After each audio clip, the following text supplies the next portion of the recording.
বিশ্বের ঘটে যাওয়া সব ঘটনা নিয়ে নাগরিক সারা বিশ্ব সংবাদের স্বাগত। আপনাদের সঙ্গে আছি আমি শামিমা ইসলাম। শুরুতেই জানবো মাইলস্টোন ট্র্যাজেডির খবর। শিক্ষা উপদেষ্টা ও সচিবের পদত্যাগ দাবিতে সচিবালয়ের সামনে বিক্ষোভ করছেন শিক্ষার্থীরা। সব প্রবেশপথ বন্ধ করে দেওয়া হয়েছে। সেখানে আছেন সহকর্মী ইমরান শেখ। সরাসরি কথা বলছি তার সঙ্গে। ইমরান, শিক্ষার্থীদের দাবিগুলো কি কি? সচিবালয়ের সর্বশেষ পরিস্থিতি এখন কেমন দেখছেন?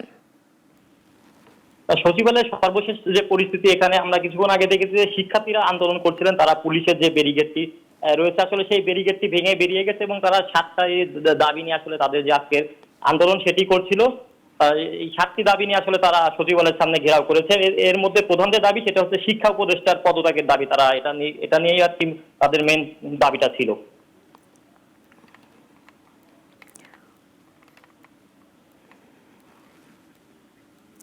ইমরান, কিছুক্ষণ আগেই আয়োনি জাতীয় বার্ন ও প্লাস্টিক সার্জারি ইনস্টিটিউটে ছিলেন। দগ্ধদের বিষয়ে কি জানাচ্ছেন চিকিৎসকেরা? নতুন করে কোনো মৃত্যুর খবর আছে আপনার কাছে? হ্যাঁ, অবশ্যই। সকাল 8টায় যে প্রেস কনফারেন্স করা হয়েছিল সেখানে বলা হয়েছিল 27 জনের মৃত্যুর ঘটনা, কিন্তু সেটি বাড়িয়ে এখন সেই সংখ্যা 31-এ দাঁড়িয়েছে।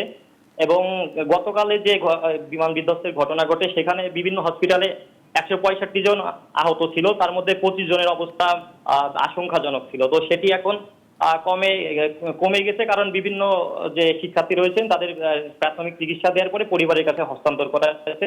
এখন রাজধানীর বিভিন্ন হসপিটালে 78 জন চিকিৎসাধীন আছে। ইমরান, যারা দগ্ধ হয়েছেন তাদের মধ্যে যাদের শরীরের বেশিরভাগ অংশ পুড়ে গেছে তাদের ব্যাপারে স্বাস্থ্য কর্মীরা কি বলছেন? আসলে গতকাল পর্যন্ত বলা হয়েছিল যে 25 জন আশঙ্কাজনক, তাদের হয়তোবা মৃত্যুর সংখ্যার জন্য বেড়েছে। কিন্তু ইন্টারনাল যে খবর, আসলে গণমাধ্যম কর্মীকে স্বাস্থ্য মন্ত্রণালয় বা আইন শৃঙ্খলা বাহিনী যে মৃত্যুর তথ্য বা এই তথ্যটি খুব প্রকাশ করছেন। আসলে কি কারণে প্রকাশ করছেন না এটি আসলে গণমাধ্যম কর্মীরা জানতে পারছেন আসলে। জি ইমরান, আপনাকে অসংখ্য ধন্যবাদ। আপনাকে ধন্যবাদ শামিমা। চলে যাচ্ছি পরের সংবাদে। ঢাকার উত্তরায় মাইলস্টোন স্কুল অ্যান্ড কলেজে বিমান বিধ্বস্ত হয়ে নিহত ফ্লাইট লেফটেন্যান্ট তৌকির ইসলাম সাগরের মরদেহ কিছুক্ষণের মধ্যে রাজশাহীতে দাফন করার কথা রয়েছে। রাজশাহী থেকে এই বিষয়ে জানতে যুক্ত হয়েছেন সাখাওয়াত সাদি। সাদি, মরদেহ কোথায় এবং কখন দাফন করা হবে? পরিবারের কারোর সাথে কি কথা বলতে পেরেছেন আপনি? এই মুহূর্তে আমি মুক্তিযুদ্ধ স্টেডিয়ামে। আমরা যেতে জেনেছি আপনাদেরকে জানিয়ে রাখি যে আজকে বিকেল যে সময় আমাদের এখানে রাত্রে 2:55 সময়, মানে 3টার দিকে ঢাকা থেকে বিমান বাহিনীর যে বিমান যে হেলিকপ্টার যোগে রাজশাহীতে আমাদের যে ক্যাপ্টেন সাগরের লাশ কিন্তু রাজশাহীতে পাঠানো হয়েছে এবং এটি দাফন করা হবে রাজশাহীর যে শোকরা গোরস্থান সেখানে। এখন রাজশাহী জেলা স্টেডিয়ামে তার জানাজা যে অনুষ্ঠান হবে সেখানে কিন্তু মানুষ অংশগ্রহণ করছে, দূর দূরান্ত থেকে সবাই এসেছে, তার আত্মীয় স্বজনরা এসেছেন। রাজশাহীর রাজনৈতিক বিন্দু বা রাজনৈতিক নেতাকর্মী ছাড়াও রাজশাহীর যে যারা ছিল অঙ্গ সংগঠনের নেতা, তার পরিবার পরিজন এবং কি তাদের যে আমরা জানি তার পৈতৃক বাড়ি চাপাই সেখান থেকেও তাদের লোকজন সবাই এসেছেন। তারা এখন জানা যায় অংশগ্রহণ করছেন। এর পরপরই রাজশাহীর সপুরা যে গোরস্থান আছে সেখানে তাকে দাফন করা হবে। জি সাদি, এই মুহূর্তে সেখানে জনসমাগম কেমন দেখছেন? জনসমাগমের বিষয় যদি বলতে চাই, সকাল থেকে মানুষ তাদের বাড়িতে উপচে পড়া ভিড় ছিল, সেটি কিন্তু আকাশ রাজশাহী বৃষ্টি অবস্থা মেঘাচ্ছন্ন আছে। তারপরও রাজশাহীর যদি জনসমাগম বলতে চাই, আমরা উপচে পড়া ভিড় রাজশাহী স্টেডিয়ামের প্রায় কানায় কানায় পূর্ণ হয়ে গেছে। অনেকখানি যদি আমরা বলতে চাই প্রায় 1/3 রাজশাহী স্টেডিয়ামের পূর্ণ হয়ে গেছে। বিশেষ করে তাদের আত্মীয় স্বজন, পরিবার পরিজন, তার কলেজের বন্ধু, স্কুলের বন্ধু এবং ক্যাডেট কলেজের বন্ধু, টিচার সবাই কিন্তু এসেছে। তারা সবাই যে বলছিলেন যে তার যে একটি আচার ব্যবহার অনেক সুন্দর ছিল, সে অনেক ভালো ছিল, এ কারণে অনেকেই তার এখানে অংশগ্রহণ করতে চাচ্ছে, শেষ মুহূর্তে একবার তার মুক্তি দেখতে চাচ্ছে। এই ছিল রাজশাহীর অবস্থা। জি সাদি, পরিবারের পক্ষ থেকে কোনো তদন্ত কমিটি বা এই বিষয়ে কোনো তথ্য আছে আপনার কাছে? কোনো তদন্ত কমিটির বিষয়ে কি কথা বলেছেন পরিবারের সদস্যরা কেউ?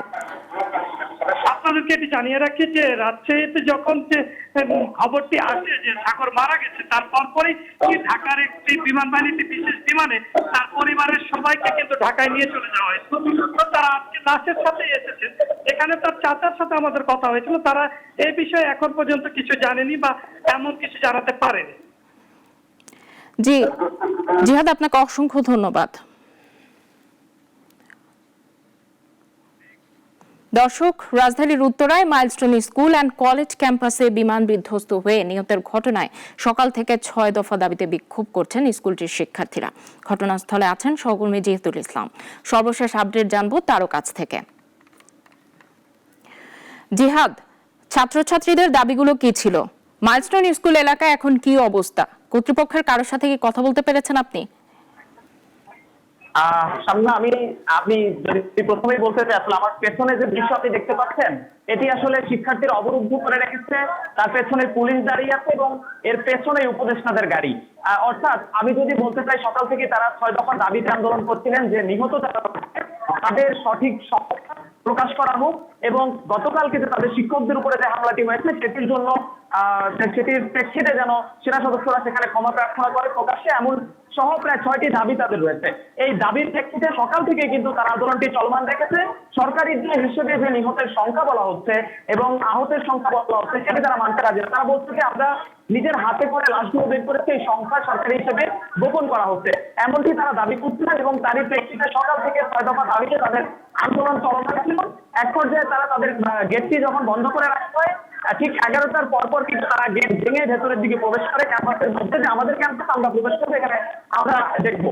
পরবর্তীতে সেখানে কিন্তু আমরা দেখতে পেয়েছি যে আইন উপদেষ্টা, আসিফ নজরুল, শিক্ষা উপদেষ্টা এবং প্রেস সচিব তারা এখানে এসেছেন। আসার পরে তাদের পক্ষ থেকে বলা হয়েছে, আইন উপদেষ্টা বলেছেন যে 6 দফা যে দাবিগুলো রয়েছে সেই দাবি তারা মেনে নিয়েছেন, কিন্তু শিক্ষার্থীরা বলছেন যে লাস্টের যে হিসেব এটি বাস্তবায়ন করতে হবে, মৌখিকভাবে যে মেনে নেওয়া, উত্তরে মেনে নেওয়া বা সেটি তারা আসলে মানছে না। তাদের বিক্ষোভ এখনো চলমান রয়েছে। প্রায় 2 ঘন্টা অবরুদ্ধের পরে ধাওয়া পাল্টা ধাওয়া পুলিশের সাথে হয়। ভেতরে আমরা দেখেছি ঠিক যেই জায়গাটিতে 5 নম্বর ভবনে কিন্তু তারা অবরুদ্ধ ছিলেন, শিক্ষা উপদেষ্টা এবং আইন উপদেষ্টা এবং প্রেস সচিব, এবং তারা অবরুদ্ধ থাকার পরে কিন্তু সেখান থেকে যে কয়বার বের হওয়ার চেষ্টা করেছেন পুলিশের প্রোটোকল নিয়ে, কিন্তু সেখানে তাদেরকে বের হতে দেয়নি। শিক্ষার্থীরা পুরো মাঠ জুড়ে শত শত শিক্ষার্থী অবস্থান নিয়েছিল এবং এখনো তারা বিক্ষোভ করছে। তারা যখন বের হতে চাচ্ছিলেন ঠিক সেই মুহূর্তে বাধাপ্রাপ্ত হলে শিক্ষার্থীদের দ্বারা, এবং পরবর্তীতে কিন্তু পুলিশ যখন বাধা দেয়, পুলিশের উপরে ইট পাটকেল নিক্ষেপ করে শিক্ষার্থীরা এবং এক পর্যায়ে পুলিশও পালাতে বাধ্য হয়। সে ধরনের ফুটেজ আমরা সংরক্ষণ করেছি এবং তার পরবর্তীতে পুলিশের যে টহল টিম বা পুলিশের ইউনিট কিন্তু আরো বাড়ানো, এবং তার পরবর্তীতে পুলিশের যে টহল টিম বা পুলিশের ইউনিট কিন্তু আরো বাড়ানো হয়েছে এবং আইনশৃঙ্খলা রক্ষাকারী বাহিনীর তৎপরতা আরো বেড়েছে, আরো ইউনিট তারা এসেছে এবং তার পরবর্তীতে নিরাপত্তা নিশ্চিত করে তাদেরকে নিয়ে আসার চেষ্টা চলেছে। ক্যাম্পাস থেকে কিছুক্ষণ আগে এই পরিস্থিতি কিছুটা নিয়ন্ত্রণ ধারণা করে আইনশৃঙ্খলা রক্ষাকারী বাহিনী, শিক্ষা উপদেষ্টা এবং আইন উপদেষ্টাকে সহ সেই গাড়িটি প্রোটোকল দিয়ে বের করে এনেছেন। কিন্তু আমার পেছনে যে দৃশ্য, সেখানে যদি বলতে চাই, শিক্ষার্থীরা, শত শত শিক্ষার্থীরা আন্দোলন করছে। তারা বলছে যে কোমলমতি যে শিশুদের যে নিহত হওয়ার ঘটনা সেটি কেন ঘটলো সেটি নিয়ে তারা বলছে এবং তারা আন্দোলন করছে। এখনো পর্যন্ত তাদের আন্দোলন চলমান রয়েছে। সেই পরিস্থিতিতে তারা কথা বলছে। পেছনেও কিন্তু সেই উপদেষ্টাদের গাড়ি অবরুদ্ধ করে রাখা হয়েছে, আপনারা সেটি দেখতে পাচ্ছেন, এবং গণমাধ্যমের উপরেও তারা অনেক বেশি ক্ষিপ্ত রয়েছে, সেটিও আমরা দেখতে পাচ্ছি। এখনো পর্যন্ত শিক্ষার্থীরা এখানে রয়েছেন, সেটি আমরা দেখছি। পুরো জায়গা জুড়ে সে দৃশ্যপট রয়েছে এখনো পর্যন্ত। পেছনেও কিন্তু শিক্ষার্থীরা অনেক বেশি ক্ষিপ্ত রয়েছেন, বিক্ষোভ করছেন তারা, সেটি আমরা দেখতে পাচ্ছি। পুরো জায়গা জুড়ে তাদের যে বিক্ষোভ সেটি চলছে ক্যাম্পাসের বাইরে, এবং তার পেছনে পুলিশ প্রোটোকল দিয়ে বের করার চেষ্টা করছেন। তারা বলছেন যে উপদেষ্টারা যতক্ষণ পর্যন্ত তাদের যে দাবি সেই দাবি বাস্তবায়ন না করলে কোনোভাবেই তারা এখান থেকে উপদেষ্টাদেরকে বের হতে দিবেন না। উপদেষ্টাদেরকে অবরুদ্ধ করে রাখা হয়েছে যতক্ষণ পর্যন্ত তাদের দাবি বাস্তবায়ন না হবে, ঠিক ততক্ষণ পর্যন্ত কোনোভাবেই তারা বের হতে দিবেন না। সেই বিক্ষুব্ধ অবস্থা আমরা দেখতে পাচ্ছি এবং শিক্ষার্থীরা তাদের যে বিক্ষোভ সেটি তারা চলমান রেখেছে এবং তারা বলছে গণমাধ্যম কেন প্রকাশ করছে না যে কতজন আহত কিংবা নিহত হয়েছে, সেটি নিয়ে তাদের সেই বিক্ষোভের জায়গা রয়েছে। তারা বলছেন যে তবে আমরা তাদের সাথে কথা বলেছি অনেকের সাথে যে কতজন নিহত হয়েছে বা নিখোঁজের কোনো সংখ্যা রয়েছে কিনা, শিক্ষকদের পক্ষ থেকে শিক্ষার্থীরা এমন কোনো তালিকা করতে পারেনি সেটি তারা বলছেন। তবে এখনো পর্যন্ত সামনের পুরো জায়গা জুড়ে শত শত শিক্ষার্থীরা বিক্ষোভ করছেন, কারণ তাদের যে দাবি যে এতগুলো মানুষ নিহত হলো, সেটির পেছনে যে বিমানটি উড্ডয়ন করলো সেটি একটা 6 মিনিটে উড্ডয়নের পরে কেন সে কেন সে বিমানটি উড্ডয়নের পরে এমনভাবে বিধ্বস্ত হলো সেটি নিয়ে তারা এবং সেটির যান্ত্রিক ত্রুটির কথা বারবার করে বলা হচ্ছিল, কিন্তু যান্ত্রিক ত্রুটি যদি থাকেই তাহলে সে বিমানটি কেন উড্ডয়ন করলো সেটি তারা বারবার করে বলছেন এবং তারই পরিপ্রেক্ষিতে তাদের যে দাবি সেটি তারা করছেন। আমরা গণমাধ্যমের সাথে যখন কথা বলছি আপনারা দেখছেন যে তারা অনেক বেশি গণমাধ্যমের উপরেও ক্ষিপ্ত যে গণমাধ্যম সঠিক তথ্য প্রকাশ করছে না, কিন্তু সরকারি হিসেবে যে তথ্য দেওয়া হচ্ছে যে 27 জন মৃতের সংখ্যা বেড়ে দাঁড়িয়েছে এবং 178 জনের বেশি আহত অবস্থায় দগ্ধ অবস্থায় বিভিন্ন হাসপাতালে রয়েছে, সেটি বারবার আমরা বলার চেষ্টা করছিলাম এবং আমরাও জানতে চেয়েছিলাম যে এর বাইরে কোনো তালিকা থাকলে সেটিও কেন প্রকাশ করা হচ্ছে না এবং তারা গণমাধ্যমের উপর অনেক বেশি ক্ষিপ্ত রয়েছে। শামীম, আপনি দেখতে পাচ্ছেন আমার পেছনের যে দৃশ্য, সেখানে আইনশৃঙ্খলা রক্ষাকারী বাহিনী সেই উপদেষ্টাদেরকে বের করার চেষ্টা করছেন, কিন্তু উপদেষ্টারা প্রোটোকল দিয়ে বের করার চেষ্টা করলেও তাদেরকে বেরোতে দেওয়া হচ্ছে না, কারণ শিক্ষার্থীরা বলছেন যে তাদের দাবি বাস্তবায়ন না হওয়া পর্যন্ত এবং নিহত যে সংখ্যা সঠিক তালিকা প্রকাশ করা হোক। এবং কেন গতকাল রাতে ক্যাম্পাসে 11টার দিকে, আমি যদি একটু বলতে চাই যে 9টা 30 মিনিটের দিকে ফায়ার সার্ভিসের পক্ষ থেকে বলা হয়েছে যে উদ্ধার কার্যক্রম তারা সম্পন্ন করেছেন, 10টা 10 মিনিটে ফায়ার সার্ভিসের ইউনিট তারা স্থান ত্যাগ করেছেন, কিন্তু তারপরেও 11টার পরে মধ্যরাতে যখন নীরব ছিল ক্যাম্পাস তখন একটি অ্যাম্বুলেন্স প্রবেশ করে। শিক্ষার্থীরা দাবি করছিলেন যে সেই অ্যাম্বুলেন্সে করে আবারও লাশ উদ্ধার করে বের করা হয়েছে, এমনটি তারা বারবার করে দাবি করছিলেন এবং সেটির প্রেক্ষিতেই তারা বলছেন যে রাতেও কেন অ্যাম্বুলেন্স এখানে আসতে হলো উদ্ধার কাজ শেষ হওয়ার পরে। এই ধরনের নানা দাবি তাদের রয়েছে এবং নানা ক্ষোভ তাদের রয়েছে। তারা বলছেন শিক্ষকদের সাথে কেন বাজে আচরণ করা হয়েছে, অসৎ আচরণ করা হয়েছে, সেটি নিয়ে তাদের বিক্ষোভের জায়গা রয়েছে, সেটি তারা প্রকাশ করছেন। এখনো পর্যন্ত এই দৃশ্যই আসলে আমার কাছে রয়েছে। তবে উপদেষ্টাদের পক্ষ থেকে 6 দফা দাবি মেনে নেওয়া হয়েছে বললেও সেটি বাস্তবায়ন যেহেতু তাৎক্ষণিক করা সম্ভব নয়, বা সেটি তারা বলছেন যে এখনই কেন সেটি বাস্তবায়ন করা হোক, পূর্ণাঙ্গ তালিকা প্রকাশ করা হোক, এমন দৃশ্যই কিন্তু আমরা দেখতে পাচ্ছি। মাইলস্টোনের যে স্কুল অ্যান্ড কলেজ রয়েছে তার ক্যাম্পাসের বাইরে অবরুদ্ধ অবস্থায় এখন উপদেষ্টারা রয়েছেন।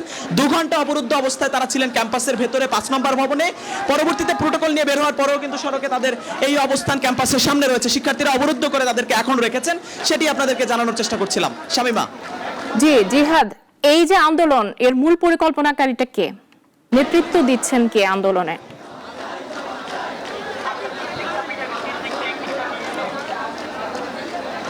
আন্দোলনের নেতৃত্ব বলতে আসলে সম্মুখ সারিতে তো কেউ নেই, কিন্তু এখানকার যারা শিক্ষার্থীরা রয়েছে, যারা প্রাক্তন শিক্ষার্থীরা রয়েছে মাইলস্টোন স্কুল অ্যান্ড কলেজের, তারাই মূলত এই আন্দোলনটা বিক্ষোভটাকে নেতৃত্ব দিচ্ছেন। তারা বলছেন যে তাদের ছোট ভাই বোনদের উপরে এমন একটি ঘটনা ঘটলো, বা একটি মাইলস্টোন ট্র্যাজেডিতে যে ঘটনাটি আমরা গতকাল দেখেছি যে লাশ এবং দগ্ধ অবস্থায় শিশুদেরকে কিভাবে বের করা হচ্ছে, সেটিতে মর্মাহত যেমন সারা দেশ হয়েছে। তারা বলছেন যে প্রাক্তন শিক্ষার্থী হিসেবে আমাদের এখানে দায়িত্বের জায়গা আছে এবং সে জায়গা থেকেই তারা আন্দোলনটি পরিচালনা করছেন। এখানে সবাই মিলে ঐক্যবদ্ধ হয়ে আসলে প্রাক্তন শিক্ষার্থীরা, রানিং শিক্ষার্থীরা, তারা এই আন্দোলনটি পরিচালনা করছেন। এখনো পর্যন্ত তাদের নেতৃত্বেই কিন্তু আন্দোলনটি চলছে। গতকালকের 6 দফার পরে সকাল থেকে তারা ক্যাম্পাসের বাইরে অবস্থান করছিলেন, সেখানে তারা উই ওয়ান্ট জাস্টিস এবং নানা ধরনের স্লোগানে তারা মুখরিত করেছিলেন। আমরা সেই খবরও জানিয়েছিলাম এবং তার পরবর্তীতে তারা বলছিলেন ক্যাম্পাসে গতকালকে আমরা দেখেছি যে আইনশৃঙ্খলা রক্ষাকারী বাহিনী পুরো ক্যাম্পাস ঘিরে রেখেছিল, গণমাধ্যম কর্মীরাও নানাভাবে বাধাপ্রাপ্ত হয়েছে এবং নিরাপত্তার স্বার্থে এমন দৃশ্যপট বলেই কিন্তু সেটি করা হয়েছে। পরবর্তীতে সেখানে গণমাধ্যম কর্মীরা কেউ প্রবেশ করতে পেরেছে, অনেকে প্রবেশ করতে পারেনি, বাইরে থেকে অনেকটা ট্র্যাজেডি কভার করতে হয়েছে আমাদেরকে। এবং তার পরবর্তীতে শিক্ষার্থীরা বলছে গতকালকে এমন দৃশ্যপট কেন আইনশৃঙ্খলা রক্ষাকারী বাহিনী অন্য কাউকে প্রবেশ করতে দিল না, বাধাপ্রাপ্ত করলো বারবার করে। এবং সেখানে তাদের যে দাবি যে এখানে যে লাশের প্রকৃত সংখ্যা, আহতের প্রকৃত সংখ্যা, সেটি হয়তো গোপন করা হচ্ছে, এমনটা তাদের পক্ষ থেকে বা শিক্ষার্থীদের পক্ষ থেকে অভিযোগ। যে অভিযোগের প্রেক্ষিতেই কিন্তু সকাল থেকে আমরা দেখেছি যে ক্যাম্পাসের বাইরে আন্দোলনের পরে তারা এক পর্যায়ে ক্যাম্পাসের গেট যেহেতু বন্ধ ছিল, ভেতর থেকে আইনশৃঙ্খলা রক্ষাকারী বাহিনী ছিলেন, কিন্তু সেখানে তারা প্রবেশ করেন। সেখানে প্রবেশ করে তারা ক্যাম্পাসের গেট ভেঙে ভেতরে প্রবেশ করে বিক্ষোভ, অনবরত বিক্ষোভ চালিয়ে যান। স্থানীয় যারা রয়েছেন, আশপাশের যারা বিক্ষুব্ধ মানুষ রয়েছেন, তারাও যুক্ত হয়েছেন যে একটি বিমান এভাবে বিধ্বস্ত হলো এবং সেই বিমানটি যেহেতু অনেক পুরনো সেটি আমরা জানতে পেরেছি। এবং আমরা সবশেষ যেমনটা জানতে পেরেছিলাম যে বিমানের যে পাইলট ছিলেন তৌকির ইসলাম সাগর, তার কিন্তু এটা স্লট ড্রিফট ছিল, আমরা জানি, আমরা এতটুকু নিশ্চিত হতে পেরেছিলাম। এবং সেই স্লট ড্রিফটটি দেওয়া হয় যে একাধিক পাইলট যখন সেই ট্রিপ পরিচালনার পরে একটি মিশনে, যেখানে স্লট ড্রিফট এককভাবে সেই পাইলট ওই বিমানে ছিলেন এবং সেই বিমানটি বিধ্বস্তের ঘটনার পর থেকে যে আমরা দেখতে পাচ্ছি যে বিক্ষুব্ধ অবস্থা আমরা দেখতে পাচ্ছি, সেটির প্রেক্ষিতে আন্দোলনটি আসলে সবাই মিলেই পরিচালনা করছেন। এখনো পর্যন্ত আন্দোলন চলছে। আমরা ভেতরেও দেখেছি যে দফায় দফায় শিক্ষার্থীরা পুলিশের উপরে ইটপাটকেল ছুঁড়েছে, পুলিশ কখনো কখনো প্রোটেকশন দিতে চেয়েছে, প্রোটোকল দিতে চেয়েছে, উপদেষ্টাদেরকে প্রোটোকল দিতে চেয়েছে, সেই দৃশ্যও কিন্তু আমরা দেখেছি। এখনো পর্যন্ত পেছনে সেই বিক্ষোভের দৃশ্য আপনারা দেখতে পাচ্ছেন। 2 ঘন্টা পরে প্রায় প্রায় বলা চলে যখন উপদেষ্টারা, আইন উপদেষ্টা এবং শিক্ষা উপদেষ্টা, প্রেস সচিব শফিকুল আলম সহ তারা বের হওয়ার চেষ্টা করছিলেন, তাদেরকে প্রোটোকল দিয়ে, অধিকতর প্রোটোকল দিয়ে যখন আইনশৃঙ্খলা রক্ষাকারী বাহিনী বের করছিলেন, তখনও কিন্তু তাদেরকে বাধাপ্রাপ্ত করেছে শিক্ষার্থীরা। এবং তারা সেখানে বারবার করে আমরা যখন এই যে গণমাধ্যমে কথা বলছি, তখনও কিন্তু আমরা দেখছি যে পেছন থেকে বিক্ষুব্ধ হয়ে আছে। শামীম, আপনি দেখতে পাচ্ছেন ক্যামেরায় যে কি পরিমাণ পেছন থেকে বিক্ষুব্ধ অবস্থা রয়েছে শিক্ষার্থীরা, সেটি দেখানোর চেষ্টা করছিলাম আমরা। জি জিহাদ, আপনাকে অসংখ্য অসংখ্য ধন্যবাদ আমাদের সঙ্গে যুক্ত হওয়ার জন্য। নাগরিক সারা বিশ্ব এখন এ পর্যন্তই। এরপর সন্ধ্যা ৬টায় নাগরিক সংবাদ দেখার আমন্ত্রণ রইল। সবাইকে ধন্যবাদ।